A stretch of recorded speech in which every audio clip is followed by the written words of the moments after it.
이 이야기는 한 사람이 권력을 잡은 이야기로 시작하지 않습니다. 이 이야기는 아무도 결정을 내리지 않았던 시간, 아무도 책임지지 않았던 시간에서 시작합니다. 우리는 보통 역사를 결과로 기억합니다. 누가 이겼는지, 누가 졌는지, 누가 악인이었는지 말이죠. 여기는 세계사 민낯입니다. 교과서에 한 줄로 정리된 사건들 뒤에서 사람들이 아직은 괜찮다고 믿었던 시간, 그 시간의 얼굴을 끝까지 들여다보는 채널입니다. 이번 주제는 히틀러입니다. 하지만 오늘 우리는 히틀러로 시작하지 않습니다. 히틀러가 권력을 잡기 전 그를 막아야 한다는 확신이 없었던 사회. 그를 위험이 아니라 소음으로 취급했던 1930년대 초 독일의 시간을 따라가 보겠습니다. 폭력이 제도보다 먼저 익숙해지고 결단보다 유보가 반복되던 사회. 그 조용한 구간에서 모든 비극의 문이 열립니다. 1932년 독일의 신문은 히틀러를 외면하지 않았습니다. 그의 이름은 자주 등장했고 연설은 기사로 다뤄졌으며 거리 충돌은 사진으로 실렸습니다. 하지만 중요한 건 어디에 어떤 톤으로 실렸는가였습니다. 히틀러의 기사는 정치면 최상단이 아니라 중단 혹은 하단에 배치되는 경우가 많았습니다. 정책보다 연설장의 열기, 지지자들의 표정, 충돌 장면이 더 강조됐습니다. 히틀러는 국가의 미래를 결정할 인물이 아니라 사람을 모으는 정치 흥행가처럼 묘사됩니다. 여기서 언론의 기준은 명확했습니다. 정치는 독자의 삶을 직접 흔들 때만 최우선 뉴스가 됩니다. 물가, 실업, 세금, 신문은 언제나 지금 당장 읽히는 기사를 우선합니다. 그래서 편집국의 판단은 자연스럽게 이렇게 흘러갑니다. 히틀러는 시끄럽다. 하지만 아직은 경제 기사보다 중요하지 않다. 이 판단은 합리적이었지만 결과적으로 히틀러를 위험이 아니라 소음으로 고정시켰습니다. 그리고 익숙한 소음은 사람을 경계하게 만들지 않습니다. 라디오는 이 상황을 더 빠르게 바꿉니다. 라디오는 신문과 달리 사람을 앉혀서 듣게 만듭니다. 글은 넘길 수 있지만 목소리는 귀에 들어오면 빠져나오기 어렵습니다. 히틀러는 정책 문서보다 리듬과 억양, 감정으로 설득하는 인물이었습니다. 라디오는 그에게 완벽한 매체였습니다. 게다가 라디오는 개인을 군중으로 만듭니다. 혼자 듣고 있어도 전국이 동시에 듣고 있다는 감각, 이 감각이 커질수록 개인의 판단은 약해집니다.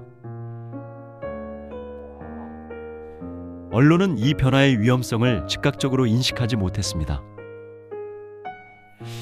라디오는 중립적 기술처럼 여겨졌고 그 목소리가 사회의 신경계를 어떻게 바꾸는지는 충분히 고민되지 않았습니다. 거리의 폭력은 점점 일상이 됩니다. 집회, 충돌, 폭행, 신문에는 또 충돌이라는 표현이 반복됩니다. 여기서 또라는 단어는 사회를 마비시킵니다. 폭력이 예외가 아니라 배경이 되는 순간 사람들은 적응합니다. 처음엔 놀라고 그 다음엔 피하고 마침내는 무감각해집니다. 폭력은 정치의 경고가 아니라 정치의 풍경이 됩니다. 그리고 풍경이 된 폭력은 어느 날 제도 안으로 들어옵니다.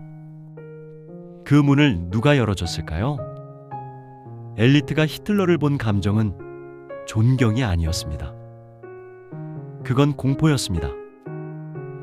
하지만 그 공포의 대상은 히틀러가 아니라 공산주의였습니다. 대공황 이후 실업이 늘고 시위가 늘고 노동자 조직이 강해질수록 산업계와 금융권의 악몽은 분명했습니다. 재산이 몰수될 수 있다. 질서가 무너질 수 있다.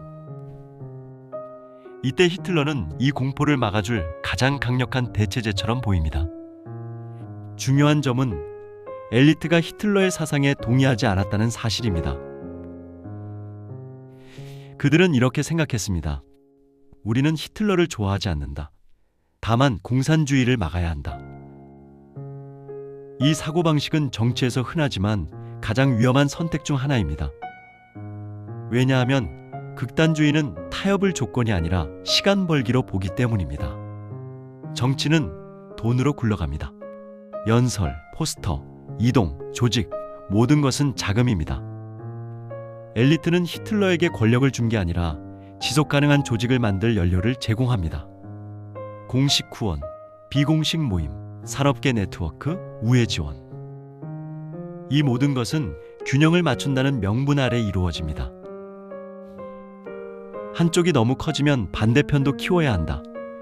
문제는 이 균형 논리가 폭력을 조직화한다는 점입니다. 통제를 위해 키운 힘이 통제 불가능한 힘으로 바뀌는 순간은 항상 늦게 찾아옵니다. 엘리트가 가장 크게 착각한 건 이것이었습니다. 우리는 조건을 걸 수 있다. 하지만 조건은 타협 가능한 상대에게만 의미가 있습니다. 히틀러는 정치 규칙 안에서 이기려는 사람이 아니라 정치 규칙 자체를 바꾸려는 사람이었습니다. 문을 한 번 열면 그 다음은 문을 닫는 문제가 아니라 문틀이 바뀌는 문제가 됩니다. 시민들은 무관심하지 않았습니다. 그들은 지쳐 있었습니다. 정치 위기가 너무 오래 지속되면 사람들은 두 가지 중 하나를 선택합니다. 불안 속의 모든 걸 정치로 해석하거나 정치로부터 거리를 두고 살아남거나, 대부분은 두 번째를 선택합니다. 왜냐하면 생활이 먼저이기 때문입니다. 실업, 물가, 집세, 오늘의 식탁. 거대한 정치 담론은 이 앞에서 사치가 됩니다. 위기가 길어질수록 사람들은 복잡한 설명보다 단순한 문장을 찾습니다. 질서를 세우겠다, 나라를 되살리겠다. 이 문장들이 정책인지 아닌지는 중요하지 않습니다. 중요한 건 이 문장이 불안을 잠시 멈춰주느냐입니다. 그리고 불안이 클수록 과격한 언어는 강함으로 번역됩니다. 거리에서 같은 복장, 같은 구호, 같은 행진이 반복되면 사람들은 무의식적으로 느낍니다. 적어도 저쪽은 정돈돼 있다. 국가가 해야 할 역할을 정당의 조직력이 대신해 보이는 순간, 정당은 정치 세력이 아니라 국가의 예고편이 됩니다. 그때부터 선택은 정치가 아니라 심리적 의존이 됩니다. 언론은 우선순위를 따랐습니다. 엘리트는 계산을 했습니다. 시민은 살아남으려 했습니다. 각각의 선택은 이해할 수 있습니다. 문제는 이 선택들이 같은 방향으로 쌓였다는 점입니다. 아무도 서두르지 않았고 아무도 멈추지 않았으며 아무도 결정적으로 반대하지 않았습니다.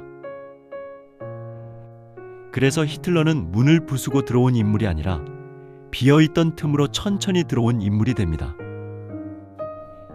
이 이야기는 과거의 비극이 아니라 언제든 반복될 수 있는 구조입니다. 우리는 늘 누가 잘못했는가를 묻지만 더 중요한 질문은 이것입니다. 어느 순간 아무도 막지 않았는가? 우리는 지금 이 부분을 깊게 생각해 볼 필요가 있습니다. 지금까지 세계사 민낯이었습니다. 감사합니다.